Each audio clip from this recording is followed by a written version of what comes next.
Bonjour à tous, bonjour à toutes. Florence Waterloo, énergéticienne, sonothérapeute et médium chez Terre de Reiki à Dour en Belgique. Bienvenue sur ma chaîne.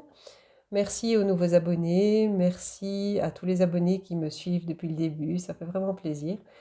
Vidéo de plus en plus de vues, donc c'est vraiment génial. Continuez comme ça, ça fait plaisir, ça m'encourage. On est en début janvier, donc je vous souhaite mes meilleurs vœux pour cette nouvelle année 2023. J'espère qu'elle vous apportera plein de bonnes choses, plein de bonheur dans vos vies, plein d'événements positifs et agréables pour changer un peu de certaines années qui ont été un peu compliquées. Donc voilà, ça ici, j'espère que ça ira mieux, que ça va s'apaiser. Donc on verra bien ce que 2023 nous réserve, mais je vous envoie plein de belles énergies pour tout ça en tout cas. Que tout se passe bien pour vous, prenez soin de vous, c'est très important. Et surtout, travaillez sur vous.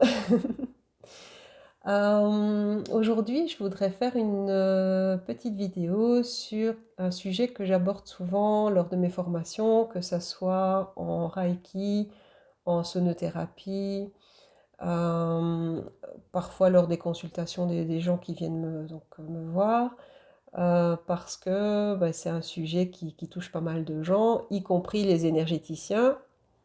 Moi première, je plaide coupable. La différence entre la concentration et le centrage. Alors, la concentration, par principe, on fait intervenir le mental. Donc, ça va être dans la réflexion, on va vraiment faire intervenir la tête, mais ça va être dans le positif quand vous avez un travail précis, une tâche à réaliser, que ça soit un dossier à compléter pour le travail, que ça soit un meuble à monter, que ça soit un travail manuel à réaliser. Là, il est clair que vous allez avoir besoin d'être concentré pour ne pas vous blesser ou faire des bêtises en réalisant cette tâche. Euh, Après, vous avez aussi, je vous dis, tout ce qui est pensée envahissante et polluante au niveau de votre quotidien, qui ne sont pas utiles, parce que ça peut vous amener des énergies négatives dans vos vies, parce que vous moulinez tout le temps sur des choses qui se passent dans vos têtes et pas dans votre vie en fait. Vous anticipez, vous allez, voilà, le mental peut avoir une influence très très négative au niveau de nos vies, même sur notre santé. Parce que on va s'auto-saboter, on va faire plein de choses pour en gros se pourrir la vie avant qu'il se soit passé quoi que ce soit. On anticipe les choses, on a peur, voilà. Toutes les émotions négatives en fait viennent du mental. Mais je vous dis, on en a besoin dans les tâches précises, dans les choses qui sont voilà, nécessaires dans nos vies. Après, la différence avec le centrage, c'est que pour, par exemple, prodiguer des soins énergétiques, on ne peut pas laisser intervenir le mental parce que ça ferait que ça va pomper notre propre énergie.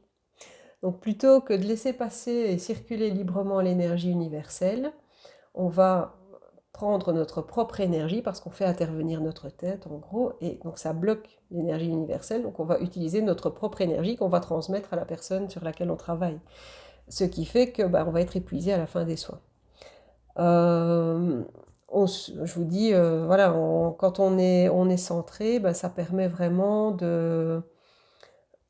donc, d'être ancré, de lâcher prise, de lâcher toutes ces questions qui peuvent attendre. De toute façon, votre liste de courses, elle peut attendre. Enfin, toutes ces pensées envahissantes peuvent attendre.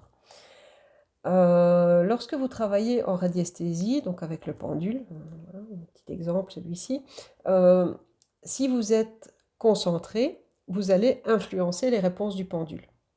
Donc c'est votre mental qui va intervenir lorsque votre pendule va vous donner des réponses. Et le pendule va fonctionner aussi moins bien. Une fois il va dire oui, une fois il va dire non, enfin il ne saura plus vous répondre parce que en fait ça vient de là. Quand vous êtes centré, là aussi c'est l'univers qui intervient, donc c'est l'énergie universelle qui intervient, qui va passer à travers vous et qui va vous donner une réponse au travers du pendule. Comment faire pour être centré au lieu d'être concentré? Alors vous êtes centré, par exemple, après avoir effectué une méditation. Donc si vous avez bien effectué votre travail de méditation, vous allez vraiment lâcher les pensées envahissantes, vous allez être ancré au niveau du sol, donc enraciné au niveau du sol, et à ce moment-là, tout sera fluide et l'énergie va circuler librement au travers votre corps, sans devoir passer par la barrière mentale, sans devoir passer par votre esprit. Donc cette énergie, évidemment, est très positive et très fluide. Vous êtes aussi donc centré après avoir effectué une balade dans la nature. Et quand je dis une balade dans la nature, c'est pas celle où vous avez le casque avec de la musique dans les oreilles, euh, ou celle où vous avez passé votre temps sur les réseaux sociaux pendant que vous marchiez. Non, c'est vraiment en déconnexion complète, mais en lien avec la nature. Donc au lieu d'être connecté aux réseaux sociaux, connectez-vous à la nature, c'est plus intéressant. Moi, par exemple, j'aime bien prendre des photos quand je marche, donc je fais des marches conscientes. Mais quand je vois une image qui m'intéresse, j'adore les immortaliser. À ce moment-là, ça ne me demande pas vraiment de la concentration, mais je prends mon GSM, mais par contre, je le déconnecte des réseaux sociaux, je me mets vraiment en mode avion pour ne pas être dérangé du tout, ce qui fait que je reste en connexion avec cette nature. J'observe, sans avoir le support ou quoi que ce soit, mais vraiment j'observe tout ce qui se passe autour de moi. Les bruits, la température ambiante, le sol sous mes pieds. Est-ce que je marche dans l'herbe? Est-ce que je marche sur du béton? Est-ce que je marche sur des cailloux, etc. C'est important en fait d'avoir conscience de d'où on est, d'où on se trouve, de ce qu'on fait à l'instant présent et de ne pas réfléchir à ce qui se passe après ou de ce qui s'est passé hier ou à ce qui se passera demain, on ne sait pas. Donc laissez-vous aller quand vous faites une balade dans la nature, profitez-en, promenez-vous vraiment. J'avais cette image aussi de quelqu'un qui promène son chien, j'avais vu passer ça, quelqu'un qui promène son chien où la différence entre vous qui promenez votre chien, c'est que vous pensez à votre travail, les enfants, les soucis de voilà, la maison, les futurs voyages, les choses comme ça. Vous pensez déjà au passé, au présent, à l'avenir. Votre chien, oui, il pense juste à sa balade avec vous. Et en fait, c'est le principe. Les animaux sont vraiment dans cet état de centrage permanent. C'est rare quand ils sont dans dans le mental, ça arrive, hein, mais... Alors, vous êtes aussi en état de centrage après avoir reçu un soin énergétique parce que vous êtes équilibré à ce moment-là, donc tous vos centres énergétiques sont équilibrés, sont alignés, vous êtes ancré, vous êtes ouvert au niveau du chakra couronne et vous n'êtes plus bloqué là-dedans. Parce qu'en général, on arrive à apaiser vraiment le mental pendant les soins énergétiques, que ce soit soin énergétique, que ce soit un soin de sonothérapie avec les bols tibétains, par exemple. Là, vous êtes ailleurs, quoi. Vous êtes vraiment libéré et soulagé, on va dire apaisé au niveau du mental. Donc simplement, essayez de, si vous voulez donc prodiguer des soins énergétiques par exemple, ou si vous voulez simplement recevoir plus de signes de l'univers, parce que beaucoup de gens, oui, moi je vois pas les signes, je reçois rien. Mais non, évidemment, on est comme ça. En fait, quand vous êtes dans le mental, vous vous baladez avec les œillères. Donc vous voyez juste ça. Si vous vous ouvrez, si vous libérez le mental, vous allez complètement vous ouvrir et lâcher en fait toutes les barrières, tout ce qui vous empêche de voir, de recevoir les signes, de voir, de percevoir les signes. Euh, Ça va vraiment s'ouvrir à vous et voilà, vous pouvez arrêter d'anticiper tout ce qui va se passer. On ne sait pas, on ne sait pas. Et je sais que c'est pas évident, hein. Bon, c'est un peu dire l'hôpital qui se moque de la charité dans mon cas parce que c'est vrai que je travaille énormément à mon centrage parce que j'ai énormément de pensées envahissantes qui me viennent aussi. Comme tout le monde, j'ai des soucis et voilà.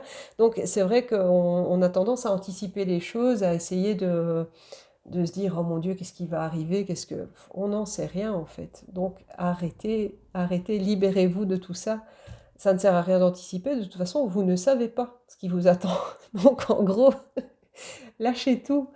Lâcher le mental et bon, évidemment, à part quand vous devez bosser, ça c'est autre chose, mais outre tout ça, si vous avez vraiment besoin d'être apaisé, soulagé, quand vous rentrez chez vous, essayez justement de relaxez-vous. Faites une petite relaxation, mettez un peu de musique douce ou écoutez des ondes hertziennes ou quelque chose comme ça. Vous avez vraiment des sons qui peuvent vous apaiser. trouver votre moyen d'apaisement pour arriver à cet état de libération du mental, de libération émotionnelle et vraiment d'ouverture.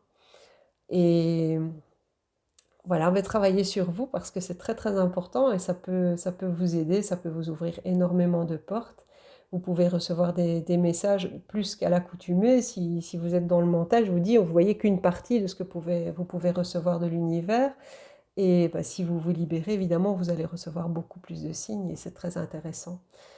Donc n'hésitez pas à y travailler parce que voilà, c'est important pour vous. Et c'est important pour l'univers parce que bah, chacun a sa petite contribution, donc chacun amène ses petites choses, ses petites parts, et c'est important de participer à tout ça. Alors je vous souhaite bah, une belle journée, prenez soin de vous, et je vous dis à très bientôt pour la prochaine vidéo. Au revoir à tous. Je vous fais des bisous. Au revoir.